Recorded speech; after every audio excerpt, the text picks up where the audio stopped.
Since all Goldwing models use Honda's Smart Key system, the electrical system is controlled with an ignition switch at the top of the center panel. To turn on the electrical system, first make sure the Honda Smart Key is activated and within the operating range of the motorcycle. Also, make sure the steering is unlocked.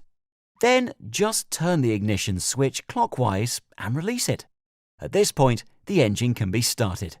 If you turn the ignition switch in the same direction again, the system will enter accessory mode. In accessory mode, the engine cannot be started, but the audio system and other accessories can be used.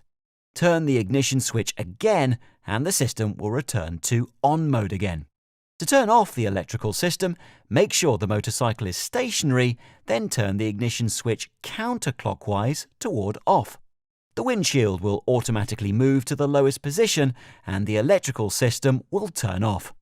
If you turn the ignition switch counterclockwise again, you can lock the steering. Keep in mind, every time you turn the ignition switch counterclockwise, it will activate or deactivate the steering lock.